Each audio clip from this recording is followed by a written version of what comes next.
Halo, selamat datang kembali di channel ini bersama saya di Jaya Inspirasi. Kabar duka cita dari seorang yang memiliki rasa nasionalisme yang tinggi dan sosial yang tinggi, tidak membedakan agama, ras, suku, dan bahasa. Beliau seorang yang juga berbagi hidup bukan hanya kepada orang-orang Islam saja, tetapi kepada orang-orang Kristen. Seringkali beliau ini menjadi berkat dan menjadi inspirasi bagi banyak orang. Habib Hasan sempat menjadi viral ketika lantaran aksi sosialnya. Habib Hasan bertemu dengan Gubernur Jatim, Khofifah, dan memberikan bantuan 300 botol lebih minuman probiotik ke gugus tugas penanganan COVID-19 Provinsi Jatim secara gratis dalam beberapa hari yang lalu sebelum beliau dipanggil oleh Yang Maha Kuasa mengakhiri kehidupannya. Diketahui bahwa Habib Hasan rela mengeluarkan uang pribadinya senilai ratusan juta rupiah untuk membeli sembako dan membagikan uang serta membeli produk jenis minuman probiotik di Malang dan berlisensi Jepang. Kemudian dibagikan secara gratis di wilayah Indonesia termasuk Jawa Timur. Menariknya, pria yang sudah lanjut usia itu masih terlihat segar pada saat melakukan semuanya itu, dan dia melakukannya dengan tulus hati. Kisah daripada Habib Hasan ini memberikan inspirasi bagi banyak orang bagaimana membangun sebuah kehidupan yang bisa menjadi inspirasi bagi banyak orang tanpa memandang suku, bahasa, dan agama. Hasan adalah seorang tokoh yang sangat baik hati di kalangan orang-orang kecil, juga di kalangan orang sederhana, dan sampai kepada kalangan atas. Beliau berbagi hidup kepada mereka dan sesuatu hal yang luar biasa. Kita malu sebagai orang Kristen kalau kita kalah dalam rasa kemanusiaan dan rasa peduli terhadap sesama kita. Juga bagaimana membangun sebuah negara ini dimulai dari diri sendiri. Selain sebagai tokoh agama, Habib Hasan juga memiliki sejumlah usaha di Kota Solo. Namun terlepas dari kiprahnya sebagai pengusaha, salah satu yang paling ikonik adalah aksinya saat mengeluarkan uang pribadi ratusan juta rupiah untuk membeli sembako dan membagikan uang untuk rakyat miskin. Semasa hidupnya, Habib Hasan dikenal dengan orang yang selalu energik dan tidak mau kalah dari anak muda.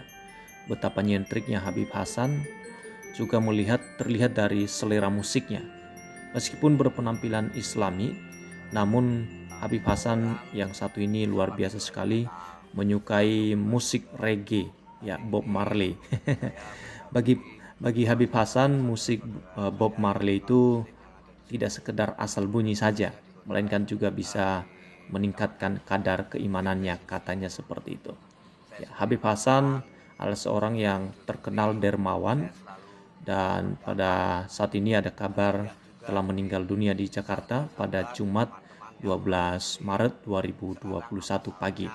Kabar tersebut telah dibenarkan oleh keluarga Habib Hasan sendiri. Namun, soal penyebab meninggalnya Habib Hasan belum diketahui. Kabarnya Habib Hasan dibawa ke rumah sakit atau ke rumah duka, maksud saya, yaitu Jumat siang dari Jakarta ke kediamannya di Kecamatan Pasar Kliwon di Kota Solo, ya. 2 hari sebelum berpulang, ternyata Habib Hasan masih beraktivitas di Surabaya. Habib Hasan diketahui beraktivitas di Pasar Turi Surabaya pada hari Rabu 3 Maret 2021. Saat itu Habib Hasan datang bersama dengan anggota Watimpres RI Dewan Pertimbangan Presiden Republik Indonesia Muhammad Mardion untuk menuju tempat penampungan sementara TPS Pasar Turi.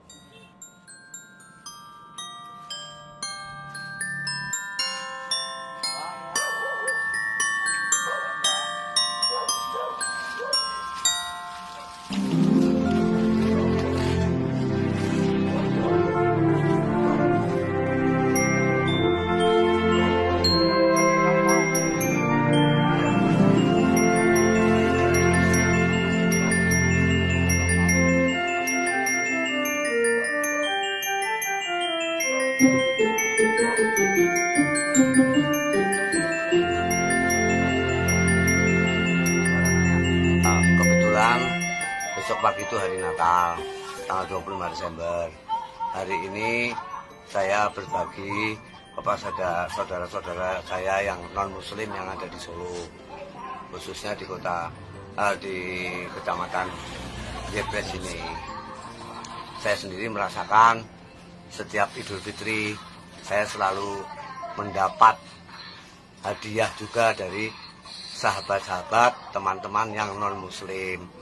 Sekarang apa salahnya kalau di saat mereka juga akan merayakan hari Natal, saya juga mendatangi mereka yang tidak mampu dan saya berbagi juga.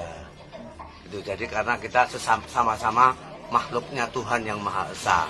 Beda agama boleh, tapi sesama makhluknya Tuhan kita harus bersaudara. Kita harus berbagi. Gitu. Ya, mudah-mudahan mereka di saat pandemi COVID-19 yang semakin mengganas ini, mereka juga bisa beribadah di saat hari raya Natalnya ini, dan mereka bisa melaksanakan ibadahnya dengan baik, dengan tertib. Mereka juga berharap mudah-mudahan COVID-19 ini akan segera berakhir. Itu harapan mereka dan harapan kita semua. Panjenengan agamanya Nasrani? Besok Natalan? Di gereja mana? Baik, kita turut berduka cita ya, kita kehilangan orang-orang yang masih punya hati yang baik bagi orang-orang Kristen, bagi orang-orang miskin, dan tidak memandang agama, sesuatu hal yang luar biasa. Namun satu hal yang menjadi pelajaran penting bagi kita sebagai seorang Kristen adalah di dalam Galatia 2 ayat 10, hanya kami harus tetap mengingat orang-orang miskin dan memang itulah yang sungguh-sungguh kuusahakan melakukannya. Yaitu bagaimana sikap hidup atau pengajaran dari Alkitab di dalam Galatia 2 ayat 10 ini. Bagaimana kita harus peduli terhadap orang-orang yang miskin. Di dalam Yakobus 1 ayat 27 dikatakan ibadah yang murni dan yang tak bercacat di hadapan Allah, Bapa kita, ialah mengunjungi yatim piatu dan janda-janda dalam kesusahan mereka dan menjaga supaya dirinya sendiri tidak dicemarkan oleh dunia. Ibadah kita kepada Tuhan tidak hanya cukup terlihat aktif menghadiri kebaktian-kebaktian di gereja, terlebih terlibat dalam pelayanan di gereja dengan baju seragam yang indah-indah, melalui suara kita yang indah saat memuji Tuhan, atau melalui doa-doa yang kita panjatkan dengan bahasa begitu indah sehingga menggetarkan hati setiap orang yang mendengarkannya. Tetapi ibadah juga merupakan sebuah tindakan kasih dalam bentuk nyata. Banyak di antara kita tampak seperti angels saat beribadah, ya tampak seperti malaikat ya maksud saya di gereja, tapi sepulang dari ibadah kita cuek dan don't care terhadap orang lain. Kasih kita terhadap Tuhan hanya dalam bentuk kata-kata, tetapi sebenarnya kita harus tunjukkan dalam perbuatan nyata yang bisa dilihat oleh orang-orang miskin dari perbuatan kita, bagaimana kita berbagi hidup kepada mereka. Ya, Habib Hasan aja sebagai seorang muslim tidak mengerti tentang kebenaran ini. Kita malu sebagai seorang Kristen kalau kita tidak melakukan lebih daripada orang dunia. Kita harus berbagi hidup, memperhatikan orang-orang terlantar, orang-orang miskin yang sedang berkesusahan. Untuk mencari sesuap nasi saja mereka harus bekerja keras, itu pun sangat sulit untuk dikerjakan. Ada sebagian ibu-ibu jualan kue seharian hanya bisa laku 15.000 dan 15.000 itu untuk menafkahi satu keluarga. Nah, kita yang bisa makan seenaknya di rumah, bahkan ada yang lebih, kenapa kita tidak bisa berbagi hidup kepada mereka? Banyak anggota jemaat di gereja dalam kekurangan juga kita perhatikan mereka. Para janda atau anak-anak yatim piatu, terlantar, kesulitan biaya sekolah, dan lain sebagainya. Mereka sangat membutuhkan uluran tangan kasih kita. Inilah yang disampaikan Rasul Paulus kepada jemaat di Galatia, agar mereka juga mau memperhatikan dan membantu orang-orang miskin dalam tindakan nyata. Kita harus menyatakan kasih kita kepada Tuhan melalui perbuatan kasih dalam bentuk amal dan sedekah. Itu yang harus kita lakukan. Firman Tuhan jelas menyatakan bahwa apa yang kita lakukan kepada orang miskin dalam kekurangan mereka adalah bukti bahwa kita mengasihi Tuhan. Kita harus buktikan dengan perbuatan kita. Sesungguhnya segala sesuatu yang kamu lakukan untuk salah seorang dari saudaraku yang paling hina ini, kamu telah melakukannya untuk aku, kata firman Tuhan. Kalau kita melakukan sesuatu yang baik kepada orang miskin. Oke, mari kita memperhatikan sikap hidup kita selama ini. Apakah kita sudah berbagi hidup? Amsal 19 ayat 17 mengatakan, siapa menaruh belas kasihan kepada orang yang lemah, memiutangi Tuhan yang akan membalas perbuatannya itu.